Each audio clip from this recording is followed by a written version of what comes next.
Oi, gente, bom dia. Bom dia pra vocês, né? Porque eu tô gravando isso à noite. Mas vamos continuar falando sobre bioquímica? Cadê? Onde é que eu apresento aqui? Hoje eu vou mostrar slide mesmo. Acho que é a melhor forma de passar isso. Não tem muito material didático para passar isso. Mas vamos lá. Na última aula a gente começou a falar de bioquímica falando de ácidos nucleicos, que são um dos tipos de moléculas que a gente estuda dentro da bioquímica, né? E eu passei primeiro ácidos nucleicos, né? Porque, como eu falei, eu precisava que o pessoal de química passasse alguns conteúdos sobre reações químicas. Eu acredito que eles já tenham passado isso hoje. Eu digo hoje porque ela vai sair no sábado, vocês vão ter aula de química antes dessa. E se vocês não tiverem visto exatamente, eu combinei com o pessoal que talvez a gente possa fazer um plantão conjunto, alguma coisa do gênero, tá bom? Mas eu acho que vocês já vão ter base suficiente para entender essa aula numa boa. Beleza? Então vamos lá. Quando a gente fala de química, a gente fala de molécula. Então, se a gente fala de bioquímica, a gente fala de biomolécula. O que é uma biomolécula? É basicamente aquele mesmo conceito de molécula que vocês já viram em química, só retomando. Molécula é um conjunto de átomos, tem lá os elementos da tabela periódica, aquilo ali formam átomos que formam moléculas, tudo bem? E quando a gente fala de biomoléculas, a gente está falando de moléculas que compõem seres vivos, de alguma forma. Tudo bem? Essas são as biomoléculas. E todas as biomoléculas são compostos orgânicos. O que são compostos orgânicos? A química ela pode ser dividida em dois grandes ramos: a química inorgânica e a química orgânica. Tudo bem? E obviamente a gente não vai ver química orgânica aqui no projeto Raízes, porque isso não é conteúdo de ensino fundamental, mas no ensino médio vocês vão ver e na faculdade também. Mas é muito importante que vocês entendam só bem por cima o que é química orgânica, o que é composto orgânico, porque todas as biomoléculas são compostos orgânicos, né? E eles estão muito presentes no nosso cotidiano de várias formas, então é muito importante que a gente entenda isso. De forma bem resumida, o que são compostos orgânicos? São moléculas, como qualquer outra molécula química, que têm cadeias de carbono e hidrogênio. Essa imagem aqui, por exemplo, mostra um pouquinho disso. A gente tem sempre um carbono e um conjunto de hidrogênios perto. Um carbono e um conjunto de hidrogênios perto. Daí fica um carbono do lado do outro, do lado do outro, do lado do outro, do lado do outro. Você pode ter uma cadeia imensa de carbonos, como é o caso do petróleo, por exemplo, que é uma cadeia muito grande de carbonos, e o processo de refino do petróleo, aquelas refinarias gigantes que a Petrobras tem, é basicamente o processo de quebra dessas cadeias orgânicas, tudo bem? Então, de novo, biomoléculas são compostos orgânicos que basicamente são compostos que têm hidrogênio e carbono em forma de cadeia. Você pode ter outros tipos de átomos lá no meio também. Por exemplo, aqui no nosso caso a gente tem um átomo de oxigênio, tudo bem? E as biomoléculas, que são as moléculas dos seres vivos, que são compostos orgânicos, são classificadas em alguns tipos. A gente já viu os ácidos nucleicos, que são as moléculas que compõem o nosso DNA. E a gente falou um pouquinho de proteína, mas a gente vai falar um pouquinho mais agora, tudo bem? Para vocês verem a fundo o que é uma proteína em si. Além disso, tem um outro tipo importante de biomolécula que são os aminoácidos, que basicamente são aquelas moléculas que formam as proteínas. As proteínas nada mais são que cadeias de aminoácidos, tudo bem? São vários aminoácidos agrupados um do outro, um do lado do outro. Então, no fundo, a proteína é uma fita enrolada que tem algum tipo de função que a gente já falou, que pode ser estrutural ou de funcionamento no organismo. Tudo bem? A gente vai falar melhor sobre isso.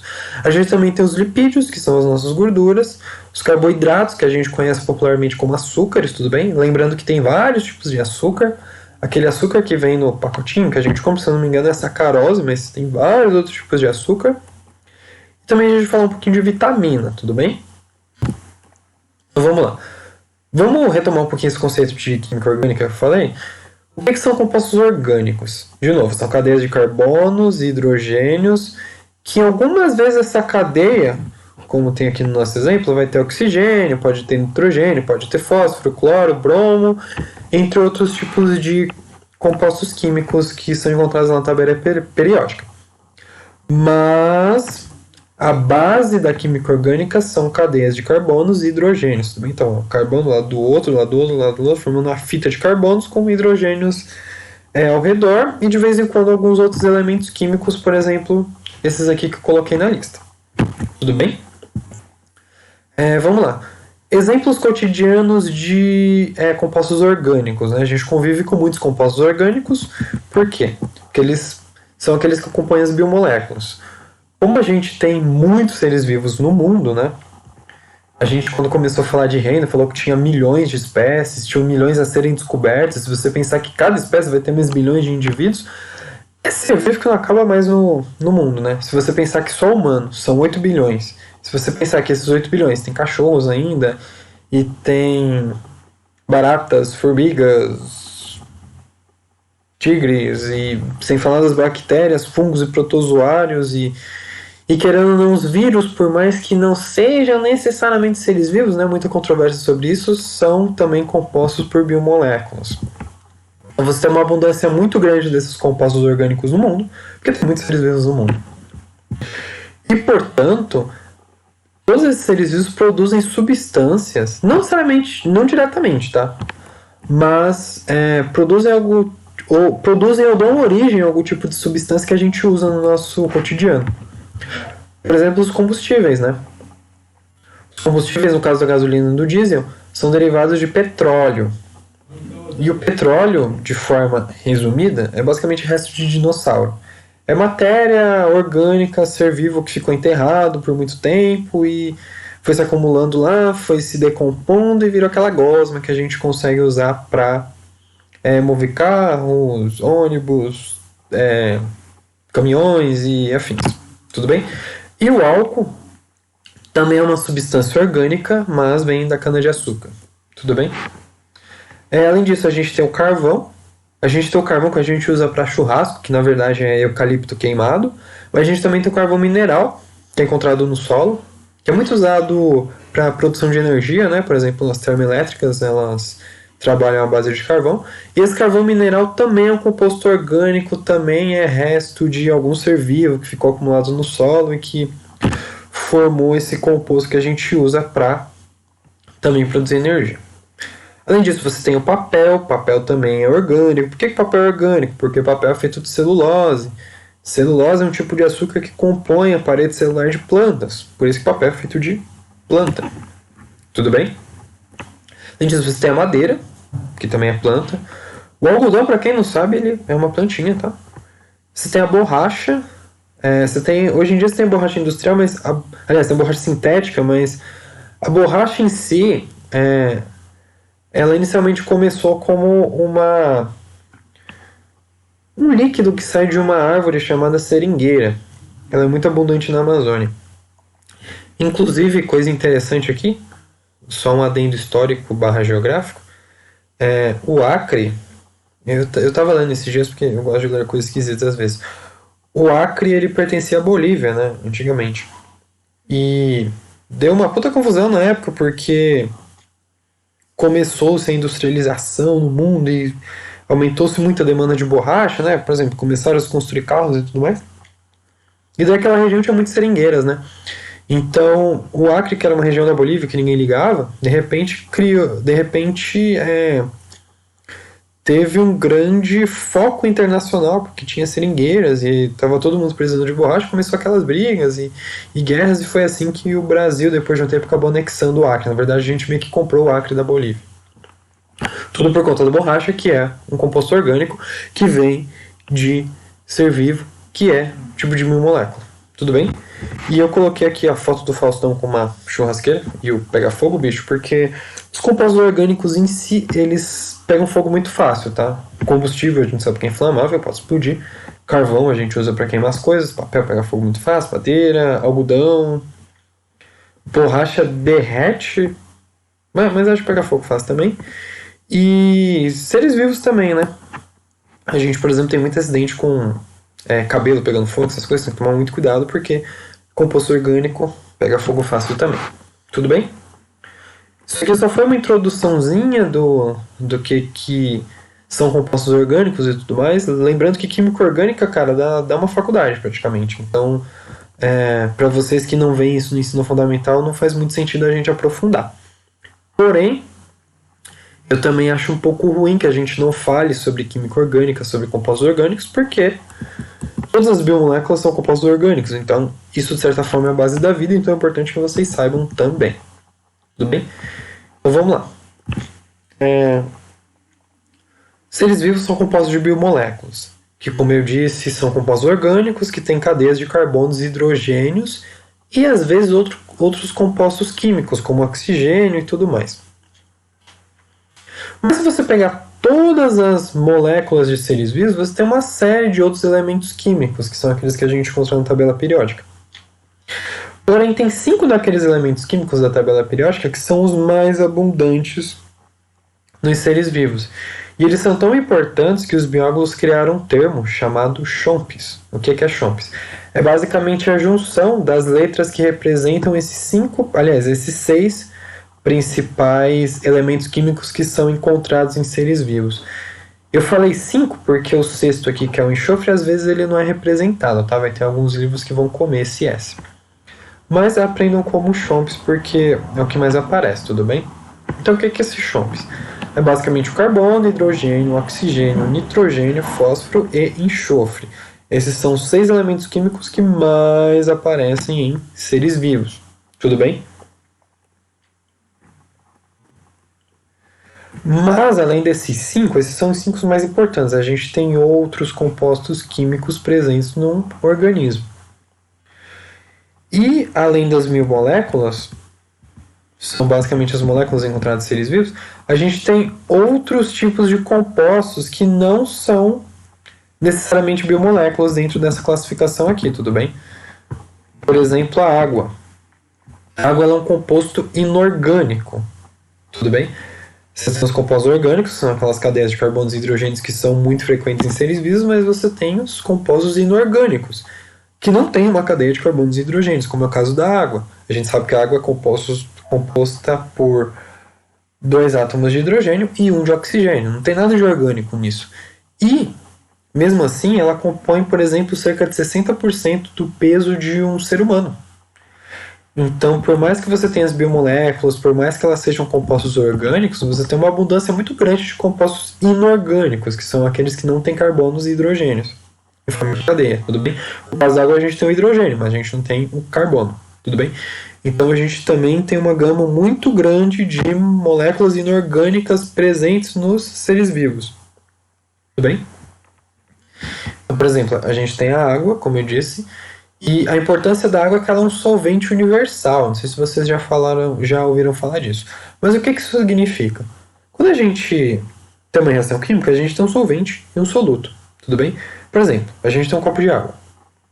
Porque se a gente quiser misturar água e açúcar, você vai colocar açúcar dentro do copo de água. E esse açúcar ele vai se dissolver na água. A água ela vai atuar como solvente, sempre dissolvendo algum tipo de soluto.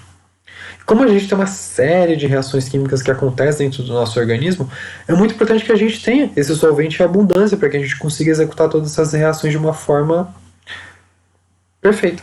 Tudo bem? Então é muito importante a presença da água. E além da água, a gente tem os chamados sais minerais, que são basicamente compostos químicos que vocês já estão careca de saber que estão no nosso organismo, como é o caso do ferro, do sódio, potássio, zinco, cloro, magnésio, iodo. Iodo que é colocado no sal, eu não sei se vocês já ouviram falar disso, mas se você pegar um pacote de sal vai ter escrito sal iodado, porque é um sal que tem iodo. E qual que é a importância do iodo? O iodo ele previne uma doença chamada bócio. Então, para acabar com a incidência de bócio na população, optou-se por colocar iodo no sal, que é uma coisa que todo mundo utiliza na alimentação. Tudo bem? E você também tem vários outros tipos de compostos químicos. Por exemplo, a gente tem até mesmo prata e ouro, né? Em quantidades muito pequenas, em coisas muito específicas, que nem vale a pena entrar aqui, mas que eu acho muito interessante a gente falar. Tudo bem? Então você tem uma abundância muito grande de coisas dentro de um organismo em termos químicos. Tudo bem? Basicamente você tem as biomoléculas, que são esses tipos aqui que a gente falou, mas a gente também tem compostos inorgânicos, que no caso é a água, e os sais minerais, que também são importantes para o funcionamento de toda essa máquina. Tudo bem? Que são cada ser vivo. Tudo bem? Vamos lá. O que é essa máquina, então? Isso é o que a gente chama de metabolismo. O que é o metabolismo? Como vocês viram, tem uma série de moléculas e compostos químicos dentro de um organismo. E todos os compostos químicos na natureza estão em constante transformação. Essas transformações são as reações químicas, que vocês talvez já tenham ouvido falar na aula de química. E o metabolismo nada mais é que o conjunto de todas as reações químicas de um ser vivo que são realizadas com as suas biomoléculas. Tudo bem? E dentro desse conjunto de reações químicas a gente tem dois tipos principais. A gente tem as reações de anabolismo e as reações de catabolismo. Ai meu Deus, o que é isso? É muito fácil, gente, muito fácil. O anabolismo são reações de síntese. O que são reações de síntese? Toda vez que vocês ouvirem falar a palavra síntese em biologia, ela aparece muito, a gente está falando de produção de alguma coisa. Então o que é o anabolismo? É quando a gente começa a criar moléculas mais complexas. O que são moléculas mais complexas? Você tem moléculas mais simples, que tem uma quantidade menor de átomos, e você tem moléculas mais complexas, que tem uma quantidade maior de átomos, tudo bem? Então o anabolismo é basicamente uma transformação de moléculas mais simples, com menores quantidades de átomos, para moléculas maiores e mais complexas, que têm maiores quantidades de átomos. E para a gente construir isso, a gente precisa de energia, tudo bem? E além disso, a gente tem as reações de catabolismo, que também precisam de energia. Você precisa de energia para construir, mas você também precisa de energia para quebrar em alguns casos. E as reações de catabolismo são as reações de quebra de moléculas, que é quando a gente pega essa molécula complexa aqui que a gente constrói no anabolismo e quebra ela em moléculas menores, tudo bem? É o processo contrário, são as reações de catabolismo. Essas reações liberam energia, tudo bem? Então quando você constrói, você consome energia, quando você quebra, você libera energia. Tudo bem? Mas você, em alguns casos, também precisa de energia para realizar catabolismo, tudo bem? Mas enfim, vamos lá. Tem umas dicas importantes para vocês conseguirem lembrar o que é anabolismo e catabolismo, qual é a diferença entre as duas. Anabolismo lembra anabolizante. O que é anabolizante? Aquela parada que a galera toma na academia para ficar gigante. Os anabolizantes são medicamentos, são drogas que estimulam a produção, a síntese de fibras musculares. Por isso que você fica grande, porque você constrói mais fibra. Tudo bem? Então essas são reações de anabolismo. É só lembrar do anabolizante, que faz o músculo crescer. Se você tem um músculo maior, você tem moléculas mais complexas, você tem construção, você tem reações de síntese. E o catabolismo é a quebra. Uma coisa que eu acho que é meio besta, mas pode ajudar a lembrar, catabolismo lembra catabagulho, que é aquele caminhãozinho da prefeitura que passa quando quebra alguma coisa e você joga no lixo. Será que é um bom jeito de lembrar? Enfim, fica essa dica aí. Mas eu acho que se você lembrar do anabolizante no anabolismo, você já consegue diferenciar do catabolismo e ficar todo mundo feliz, tá bom? Mas vamos lá. Ai meu Deus, o que é isso? Isso aqui é um mapa metabólico. A gente não vai estudar isso, obviamente, mas eu estou passando só para vocês saberem que existe. Que é basicamente um mapa com todas as reações químicas que acontecem no humano, tudo bem? Aliás, que acontece no metabolismo humano. Tudo isso aqui é mapeado. E por que eu estou passando isso? Só para vocês entenderem a complexidade desse metabolismo. Que você pode ter um composto químico aqui que vai passando por uma série de transformações e pode virar uma outra coisa nada a ver. Tudo bem? Então, por exemplo, você pode ter um lipídio e ele pode passar por uma série de transformações e virar uma glicose, que é um carboidrato.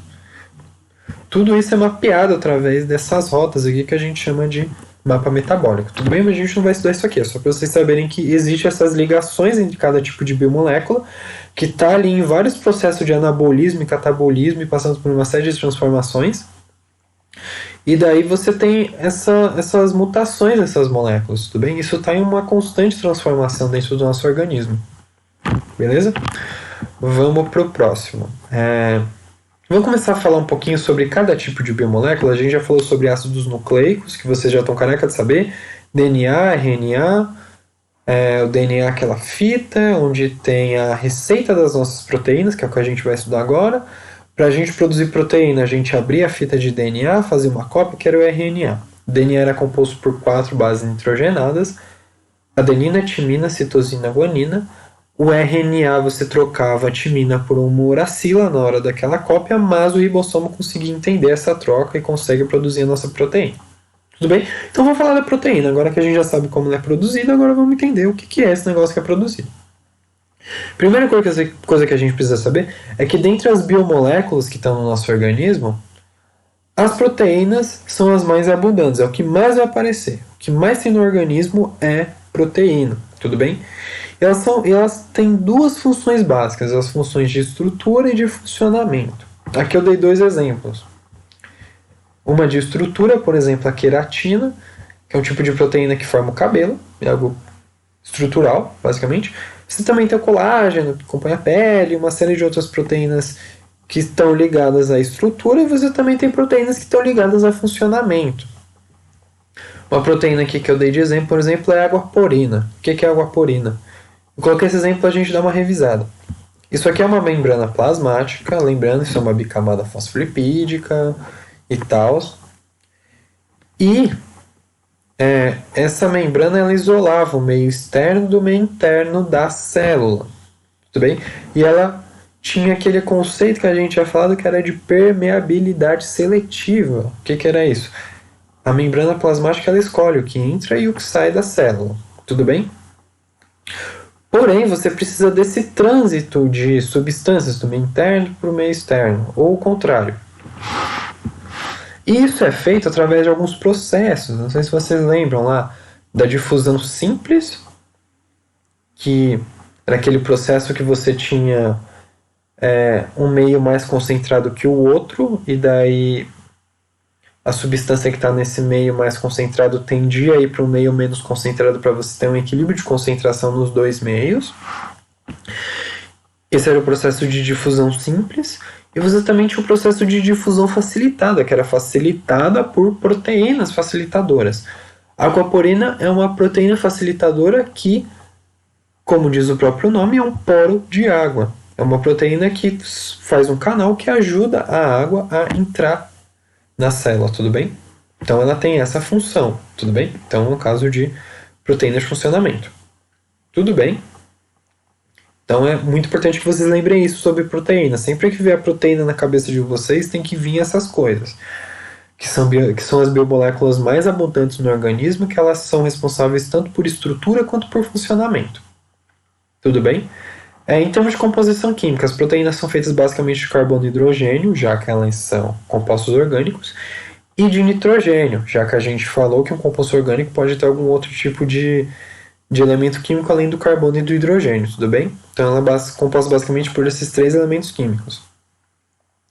E a proteína nada mais é, como eu disse no início da aula, uma fita que é formada por vários bloquinhos. Você pode pensar em vagões de um trem, como a gente falou no DNA. O DNA é dividido em bases nitrogenadas, né? As proteínas são divididas em aminoácidos, tudo bem? E a gente vai falar deles agora. Então, o que são os aminoácidos? São biomoléculas que formam as proteínas.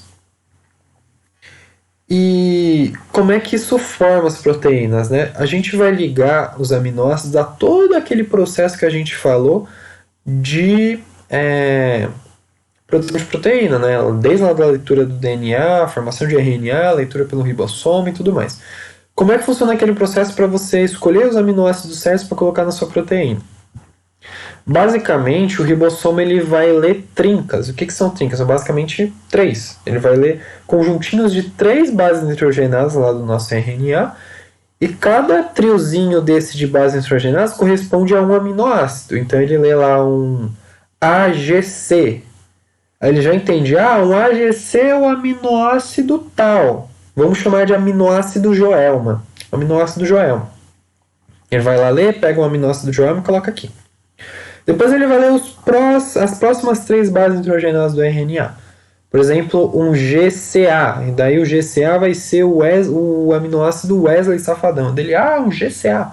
Wesley Safadão. Cadê o aminoácido Wesley Safadão? E ele pega o aminoácido Wesley Safadão e coloca do lado do aminoácido Joelma. E essa junção de vários aminoácidos que tem nomes de artistas de forró vão formar a nossa proteína, tudo bem? Então, basicamente, o que está escrito aqui: o ribossomo converte uma trinca de bases nitrogenadas, os três durante a leitura, em um aminoácido. Esse conjunto de aminoácidos, lido a partir dessa trinca de RNA, formam as proteínas.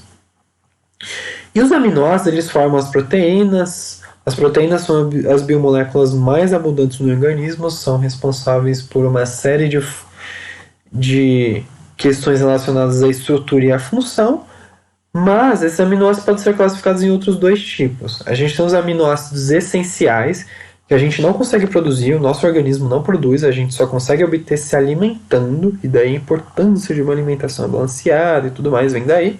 Você precisa de aminoácidos para produzir proteína. E para você funcionar direito, você precisa de proteína, porque é ela que tem a questão lá da funcionalidade. Tudo bem? E você tem os aminoácidos não essenciais, que são aqueles que a gente consegue obter a partir do nosso próprio organismo. A gente consegue produzir. Tudo bem? Uma coisa muito interessante sobre os aminoácidos é que só existem 20 aminoácidos na natureza. E não precisa decorar nome de aminoácido, pelo amor de Deus, tá? Mas dá uma olhadinha aí. Só para caso vocês virem alguma vez na vida uma alanina, vocês saberem que é um aminoácido. Mas não precisa decorar, tá bom? Então, só colocando aqui um exemplo. Como eu disse, o ribossomo lê trincas de base nitrogenada lá do nosso RNA que a gente abriu, fez cópia, não sei o que, toda aquela história que a gente viu na última aula. Então ele lê 3 aminoácidos, ou 3 bases nitrogenadas, desculpa, e ele sabe o que essas 3 bases nitrogenadas, aliás, qual aminoácido representa essas 3 bases nitrogenadas. Na verdade, o ribossomo ele é uma grande memória que ele consegue fazer essas conversões. Essa conversão que a gente chama de processo de tradução, tudo bem? Você tem o processo de transcrição, que é o processo de conversão de DNA em RNA, e você tem o processo de tradução, que é o processo de transformação de RNA em aminoácido, que agrupados vão formar proteínas. O outro nome que a gente pode dar para a proteína é peptídeo, tudo bem? Então pode cair na prova de um conjunto de aminoácidos ser um peptídeo, tudo bem? Beleza? Eu esqueci de colocar isso no slide, mas se eu lembrar, eu vou colocar aqui embaixo a palavra peptídeo para vocês lembrarem, tudo bem? Que é sinônimo de proteína. Toda vez que vocês ouvirem a palavra proteína, vocês lembrem peptídeo, peptídeo, é a mesma coisa. Ou ao contrário, toda vez que vocês verem a palavra peptídeo, lembrem de proteína. Tudo bem? Muito simples. E aqui eu dei um exemplo das trincas, que são aquelas que representam a alanina, por exemplo, que é o primeiro aminoácido aqui da lista. Toda vez que um ribossomo lê um GCU, que no caso é uma guanina citosina uracila, ele vai lá e vai pegar uma alanina, vai colocar na sua proteína. Toda vez que ele lê um GCC, ele vai lá e vai pegar uma alanina. Toda vez que ele lê um GCA, ele vai lá e vai pegar uma alanina. Toda vez que ele pegar um GCG, ele vai lá e vai pegar uma alanina. Tudo bem? E daí quando ele lê uma outra trinca maluca lá que eu não sei qual que é, ele vai pegar uma arginina. Vai colocar a arginina do lado da alanina e daí vai juntando. E daí a gente vai combinando esses 20 aminoácidos aqui, e com essa combinação a gente forma toda a diversidade de proteínas que existe em todos os seres vivos da Terra. Tudo bem? Ou mesmo de outros planetas, se você acreditar que tem seres vivos lá também. Tudo bem? São formados por esses 20 aminoácidos. Beleza? Então vamos lá. Eu vou passar um videozinho aqui explicando melhor esse processo de leitura do DNA, de novo, né, que a gente já viu isso, formação do RNA, leitura por parte do ribossomo e a montagem desses aminoácidos para formar a nossa proteína. Antes disso, deixa eu ver quanto tempo já tem essa aula, porque eu não estou com o cronômetro aqui. Onde é que aparece o tempo aqui, gente? Ah, tá aqui embaixo, 28 minutos e 47, beleza. Vamos lá ver nosso vídeo. Aqui em apresentar. Aqui. Vamos lá. Deixa eu aumentar aqui.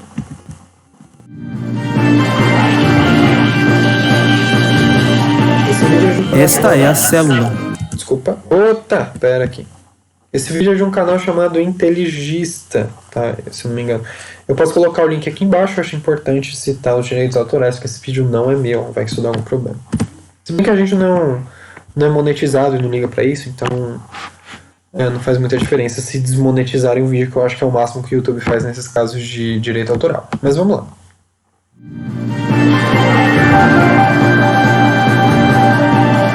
Esta é a célula, a unidade básica de todo o tecido vivo. Na maioria das células humanas, há uma estrutura chamada núcleo. O núcleo contém o genoma. Já sabia Nos que é bom. humanos, o genoma é dividido. Lembrando que só. Ele não pausa com espaço, gente. Desculpa. Eu tô dando espaço aqui e não tá pausando. Deixa eu avançar aqui. Três pares de cromossomos. Lembrando que só tem núcleo, célula e eucarionte. Vocês já estão careca de saber isso, tá bom? Obrigado.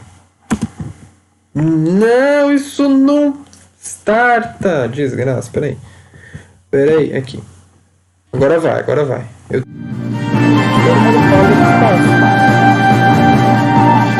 Esta é a célula, a unidade básica de todo tecido vivo. Na maioria das células humanas, há uma estrutura chamada núcleo. O núcleo contém o genoma. Nos humanos, o genoma é dividido entre 23 pares de cromossomos. Vocês já sabem disso, a gente falou disso na última aula. DNA mega condensado formar pedacinhos são os cromossomos. Quase dei espaço. Cada cromossomo contém uma longa fita de DNA firmemente empacotado ao redor de proteínas chamadas histonas. Olha, vocês lembram das histonas? Viu que eu não falei mentira na última aula, gente? Enroladinho na histona. Dentro do DNA, há regiões chamadas genes. Esses genes contêm... O que é gene? A gente não falou de gene, mas... Gene nada mais é que uma região de DNA. Você tem toda a fita de DNA e você tem trechos que a galera de genética classifica como trechos que codificam algum tipo de coisa ou que tem algum tipo de importância no nosso organismo. Tudo bem? Então são basicamente regiões. É como se fosse um mapa do DNA. A gente não classifica as regiões do planeta e países e tudo mais. O DNA a gente classifica em genes. A gente fala, desse pedaço aqui até esse pedaço aqui é o gene XYZ lá. Tem os nomes bem bizarros de gene. Geralmente são letras, siglas, etc. Tudo bem? Então, por exemplo, teve um estudo muito legal que lançaram esses dias de mapeamentos de genes que influenciavam em casos de agravamento de Covid-19. Então, são basicamente as regiões do DNA que favoreciam quadros mais graves de Covid-19. Conseguiram tentar mapear isso dentro do DNA, muito legal. Mas enfim, basicamente gene é a região de DNA, tudo bem? Espaço não starta. Desgraça. Peraí. Aqui. Firmemente empacotado ao redor de proteínas chamadas histonas. Dentro do DNA, há regiões chamadas genes. Esses genes contêm instruções para fazer proteínas. Quando um gene é ligado, uma enzima chamada RNA polimerase se conecta ao gene.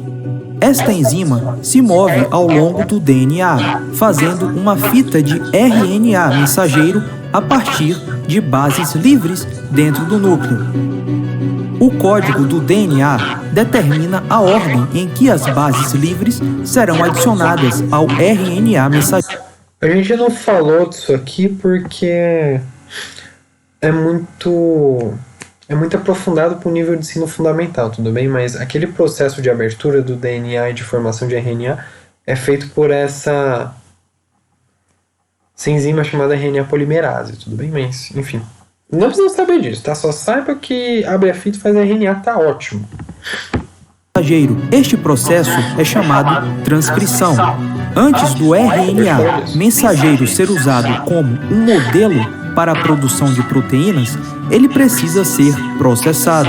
Isto envolve a remoção e a adição de regiões do RNA.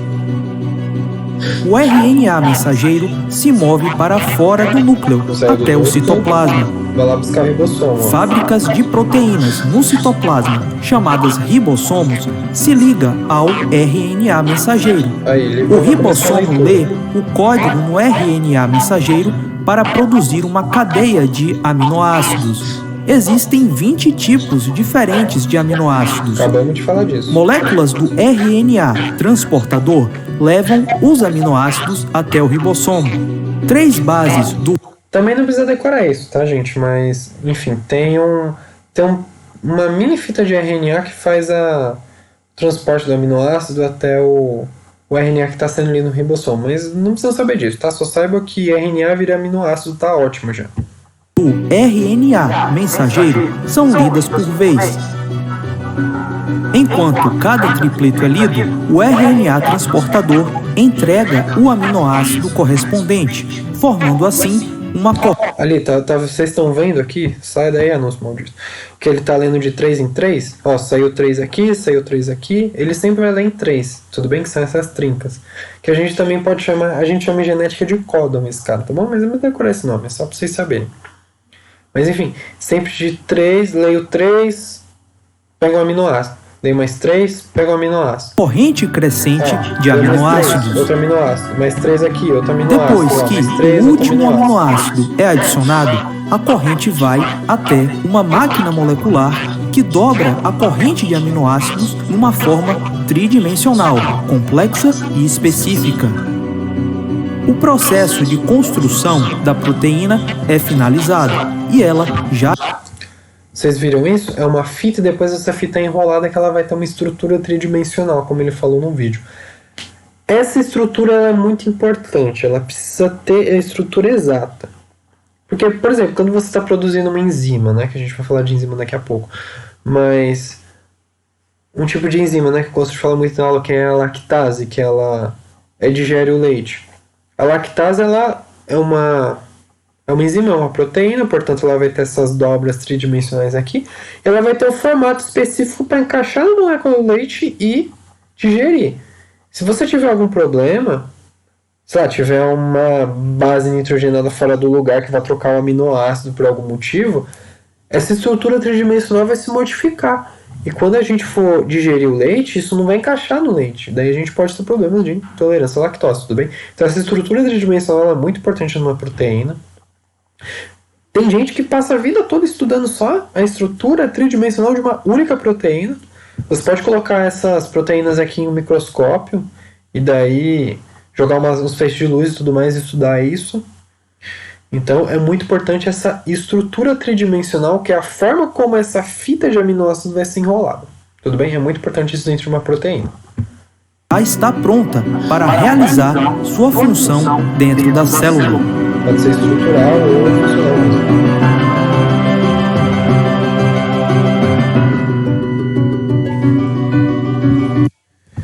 Então pensem comigo. Opa, aqui. Não, aqui. Buguei tudo aqui. Volta. Gente, eu tô parecendo um velho aqui. Pera aí. É Ctrl F5. Não! Desgraça, peraí. Não era. Mas tudo bem. Eu não vou cortar essa parte, faz parte da aula. Essa briga aqui com o computador. O mais engraçado é que eu sou programador, gente. Eu desenvolvo software e eu tô com dificuldade de usar um software, né? Mas acontece. Vamos lá. Aqui. Ver. Aqui, apresentar de novo. Enfim, mas retomando, o que eu ia dizer? É muito importante, é muito interessante ver esse negócio da estrutura tridimensional e é muito fácil de pensar isso. Porque pensa na água porina. A água porina ela tem que ter estrutura de tubo, né? Para passar água. Se der alguma merda na água porina ela ficar entupida, a célula não vai conseguir trafegar água. Então a estrutura é muito importante. Tudo bem? No caso que a gente falou da lactase, é a mesma coisa. Se você não tem estrutura que encaixa no leite, você não consegue degradar o leite. Tudo bem? Então vamos lá. Vamos falar das enzimas agora. A enzima é um tipo de proteína, a gente já sabe o que é proteína, a gente já viu, que elas são conhecidas como catalisadores biológicos. O que é um catalisador?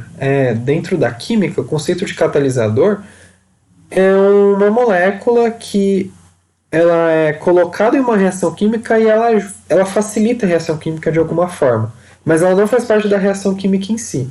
Tudo bem? Então é uma coisa que você adiciona lá que ela vai ajudar de alguma forma, vai diminuir a quantidade de energia necessária para que a reação comece e tudo mais. Mas ela não vai fazer parte da reação, ela só vai ajudar. Tudo bem? Então, como é que a gente pode pensar isso de uma forma mais simples? Pensa no leite. A lactase está ali numa reação química que vai digerir o leite. O que é digerir o leite? O leite tem uma molécula complexa que é quebrada em moléculas mais simples que podem ser absorvidas pelo nosso organismo. E a lactase ela vai lá e vai ajudar a quebrar o leite. Mas assim, você vai ter uma molécula maior aqui de leite que, por exemplo, vai ser quebrada em duas. Essas duas moléculas aqui, elas não vão ter nenhum pedaço do meu catalisador, da minha enzima. A minha enzima ela vai encaixar, quebrar e sair inteira no fim da reação. Isso é muito importante, ela vai sair inteira. Tudo bem? Claro que com o tempo, de tanto encaixar lá, a enzima vai começar a perder o formato dela e daí vai ser jogada fora. Mas o que eu quero dizer é que ela, por mais que ajude o leite a se quebrar, o resultado final de leite quebrado não tem nada de catalisador, não tem nada de enzima, tudo bem? Ela só ajudou a quebrar e saiu fora como enzima lá íntegra, com todos os seus átomos no lugar, tudo bem? Ela não vai trocar átomo com nada. Só vai ajudar a quebrar e vai ser inteira. Tudo bem? E com o tempo vai ocorrendo a degradação dessas enzimas que vão sendo substituídas e produzidas novamente através de todo aquele processo de leitura do DNA que a gente acabou de ver. Beleza? Agora eu vou falar sobre os carboidratos, que são outro tipo de biomolécula que são muito importantes e essenciais à vida. Os carboidratos, em alguns livros, podem ser chamados de glicídios ou açúcares. Então, se vocês verem a palavra glicídio na prova, não se desespere, estamos falando de carboidrato, estamos falando de açúcar, a gente já sabe o que é isso, tudo bem? E os carboidratos, eles são formados em termos químicos por carbono e hidrogênio, porque é um composto orgânico, né? A gente já sabe que é uma cadeia de carbonos e hidrogênios, e por um oxigênio, tudo bem? Diferente das proteínas que tinham nitrogênio, tudo bem? Os carboidratos têm oxigênio. E a principal importância dos carboidratos é fonte de energia, tudo bem? A gente consome carboidrato para produzir energia. Tudo bem? Lembre-se disso, energia. É a função mais importante dos carboidratos. Mas eles podem ter outras funções, né? Por exemplo, a gente falou da celulose lá do papel. A celulose é um açúcar que tem uma função meramente estrutural, que é de formação de parede celular, no caso de célula vegetal. Tudo bem? É feito de celulose, que é um açúcar, então você tem uma função estrutural também. Então, se cair na prova que carboidrato tem função estrutural, não é mentira, tem o caso da celulose. Mas a principal importância é energia, tudo bem? Carboidrato, energias. Tudo bem? Lembre-se disso, pelo amor de Deus. Carboidrato, energia. Beleza? Aqui eu coloquei alguns exemplos de carboidratos. Você tem a glicose, que é o exemplo mais famoso de carboidrato, que a gente vai falar mais dela daqui a pouco. Mas você tem a lactose, que é o açúcar do leite, que é aquele que é degradado pela lactase, em todo aquele processo de enzima que a gente falou. Você tem a frutose, que é um tipo de açúcar que está presente em frutas. Você tem a pentose, que é um tipo de açúcar que ele vai estar junto com a base nitrogenada lá no DNA, tudo bem? Você vai ter a celulose, que forma a parede celular, e você vai ter o glicogênio. O glicogênio é um tipo de açúcar muito interessante, porque ela é chamada reserva energética animal. O que é isso? Isso aqui está ligado a todo aquele processo de diabetes que a gente tanto ouve falar. Como é que é isso? Você se alimentou, sei lá, comeu uma pizza. O seu nível de glicose no sangue vai ficar muito alto, porque o organismo vai digerir essa pizza através de enzimas e uma série de coisas, e vai começar a fazer uma série de reações químicas com os compostos dessa pizza,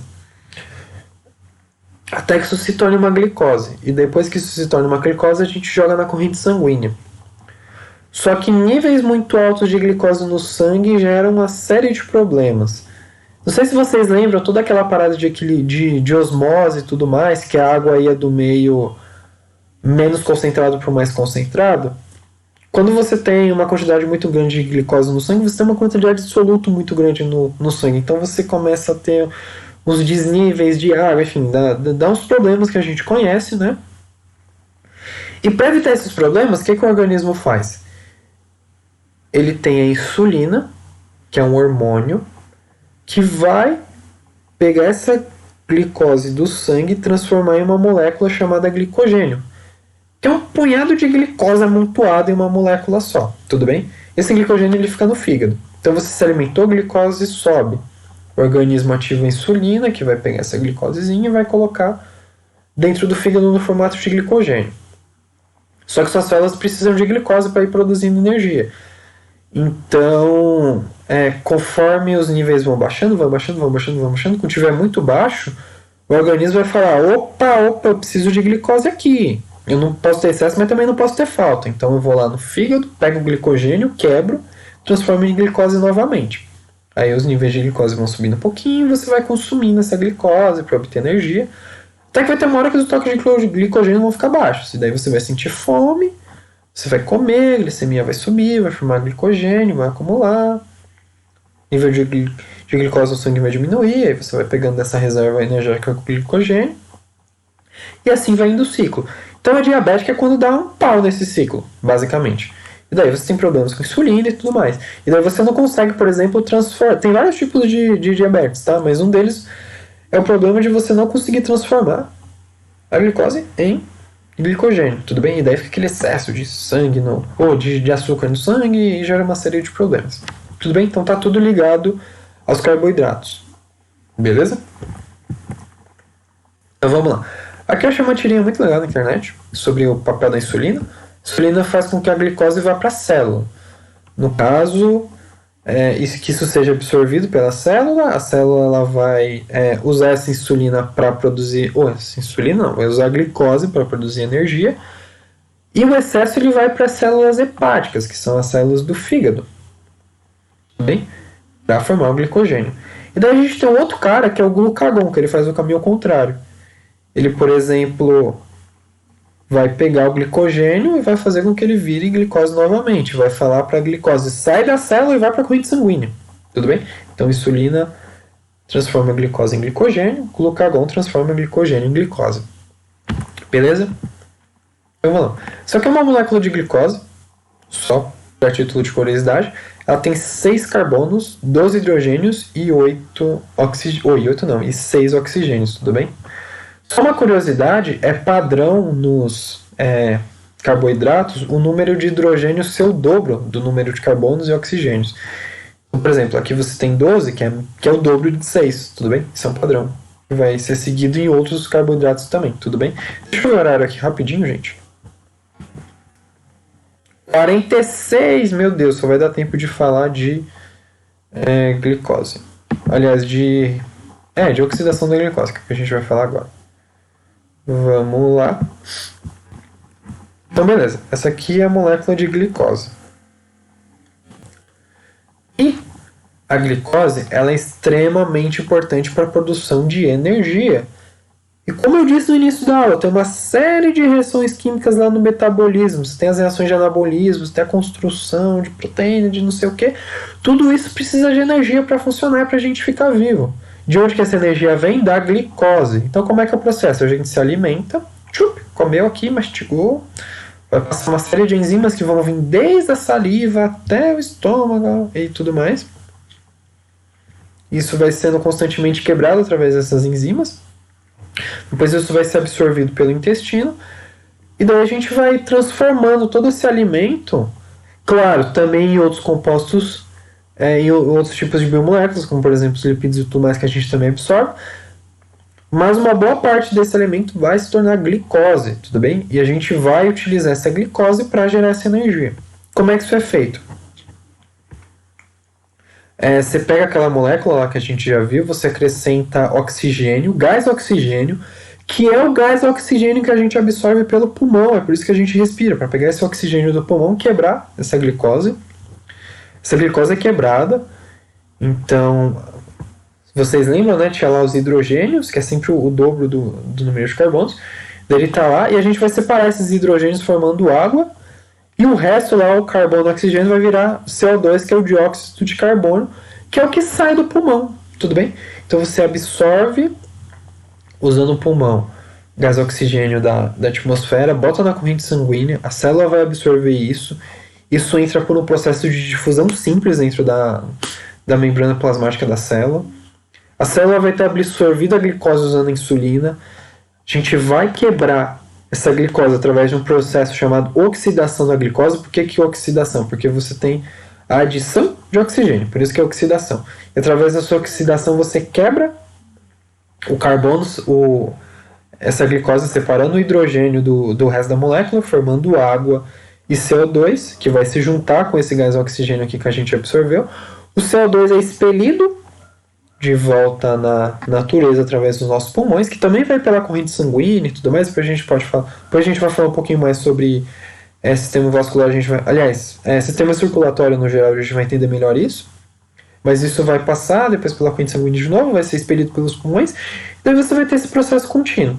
Então você tem que se alimentar, mas você tem que respirar. E essa alimentação ela vai passar por uma série de reações químicas com a ajuda de enzimas que vão ser quebradas até se transformar em glicose.